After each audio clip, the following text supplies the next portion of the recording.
હાલમાં યુદ્ધ જેવી પરિસ્થિતિને લઈને જિલ્લામાં તમામ પરિસ્થિતિઓની સમીક્ષા કરવા માટે પ્રભારી સચિવ હર્ષદ પટેલ કચ્છ પહોંચ્યા હતા. ખાસ મોક ડ્રીલ યોજીને નાગરિકોને સમજ આપવામાં આવી છે. જિલ્લામાં સરહદી વિસ્તારોની સુરક્ષા અને કાયદો વ્યવસ્થાનું મોનિટરિંગ કરી સંભવત યુદ્ધની પરિસ્થિતિમાં આરોગ્યલક્ષી સુવિધાઓની ચર્ચા કરવામાં આવી રહી છે.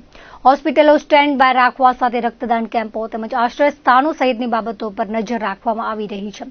સંભવિત યુદ્ધ દરમિયાન લોહીની અછત અટકાવવા માટે સરકારી કે ખાનગી સહિત વિવિધ સંસ્થાઓ સાથે બેઠક યોજીને રક્તદાન કેમ્પ પર ભાર મૂકવામાં આવી રહ્યો છે.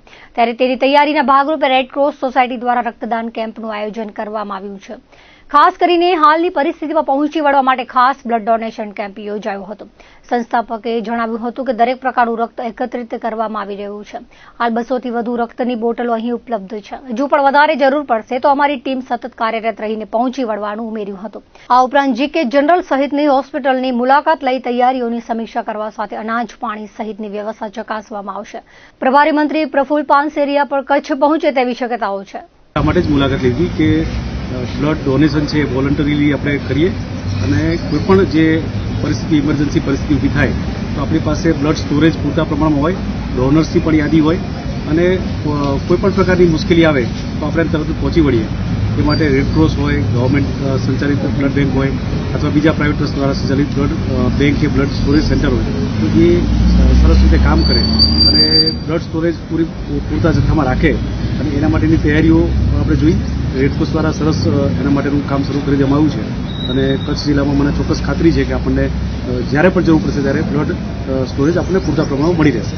નાગરિકોને શું અપીલ કરશે? નાગરિકો પણ આ જે સ્થિતિ છે એની અંદર સ્વૈચ્છિક રીતે બ્લડ ડોનેશન માટે જોડાય, એની યાદી બનાવે અને સામેથી જે બ્લડ બેંક અને બ્લડ સ્ટોરેજ સેન્ટર છે એનો સંપર્ક કરે અને આ યોજનામાં જોડાય અને આ કામમાં જોડાય અને સહભાગી બને, જેથી આ દેશ હિતનું જે કામ છે એમાં દરેક પોતપોતાની રીતે સ્વૈચ્છિક રીતે યોગદાન આપે અને સામેથી જોડાય એવી મારી ખાસ નમ્ર વિનંતી.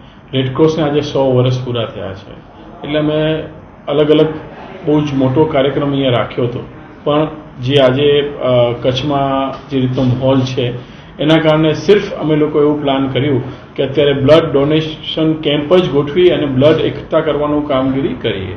ક્યાંક એવો માહોલ થાય અને ક્યાંક અફરાતફરી થાય તો લોકોને બ્લડની જરૂર રહે તો એના માટેથી અમે હર પ્રકારનું બ્લડ ડોનેટ અત્યારે કરાવી રહ્યા છીએ. અત્યારે અમારી પાસે સ્ટોરેજમાં 200 થી વધારે બોટલો છે. જરૂર પડશે તો હજી અમે કેમ્પ કરી આજે 8 તારીખથી લઈને 15 તારીખ સુધી અલગ અલગ કેમ્પની તો વ્યવસ્થા અમે ગોઠવી જ છે. બીજા બી જરૂર પડશે તો રેડક્રોસ તરફથી એની ટીમ, એના વોલેન્ટરો, રેડક્રોસની અમારી આખી ટીમ, મીરાબેન, વિમલભાઈ, સંજયભાઈ, પરાગભાઈ બધા જ અહીંયા અવેલેબલ છીએ. 24/7 રેડક્રોસમાં બ્લડ આપવાની બી સુવિધા ઉપલબ્ધ છે અને બ્લડ લેવાની બી સુવિધા ઉપલબ્ધ છે. એના સિવાય ઘણા બધા વોલેન્ટિયરો અમે તૈયાર કર્યા છે જે કોઈ બી ક્રિટિકલ સિચ્યુએશન થાય તેનો સામનો કરવા માટે એ લોકો તૈયાર હોય એની ટ્રેનિંગ બી અમે આપતા હોઈએ છીએ. કાલે બી અમે સરકાર તરફથી અમને જ્યાં ધ્યાન દોરવામાં આવ્યું ત્યાં અમે અમારી ટીમ દ્વારા ગયા હતા અને કામગીરી કરી હતી. હજી બી કોઈ બી જગ્યા ઉપર કચ્છના કોઈ ખૂણામાં રેડક્રોસની કોઈ બી સેવાની જરૂર પડશે, રેડક્રોસ સંસ્થા એના માટે તૈયાર છે. બ્લડની બી કોઈને જરૂર પડશે તો અમે એ બી પહોંચાડવા સુધી અમે આપવા માટે તૈયાર છીએ. કોઈ બી જાતની જાણકારી કોઈ બી એવું આવશે ગવર્મેન્ટ તંત્ર સાથે મળીને યા કોઈ હોસ્પિટલથી અમને કોલ આવશે તો અમે કોર્ડિનેટ કરીને 24/7 આની કામગીરીમાં અમે ઉપલબ્ધ રહીશું. આ પરિસ્થિતિને આધીન આપણા જ કચ્છના કલેક્ટર સાહેબ આનંદ પટેલ સાહેબ તથા કચ્છના પ્રભારી શ્રી હર્ષદ પટેલ સાહેબ બંને કચ્છમાં વિઝિટમાં, આનંદ પટેલ સાહેબ તો અહીંયા પ્રભારી શ્રી વિઝિટ ઉપર આવ્યા હતા, એમને રેડક્રોસની વિઝિટ લીધી, એમને અમારી સુવિધાઓની વિઝિટ લીધી, કઈ રીતે અમે તૈયાર છીએ, કઈ રીતે અમે સુવિધા આપશું, કઈ રીતે લોકોને જરૂર પડશે એનું બધાનું એમનું માર્ગદર્શન અમને આપ્યું અને અમે એમનાથી પ્રેરિત થયા. એમને ઘણું બધું અમને માર્ગદર્શન આપ્યું છે. એ રીતે અમે બધી રીતે ઉપલબ્ધતા વ્યવસ્થાઓ રાખશું.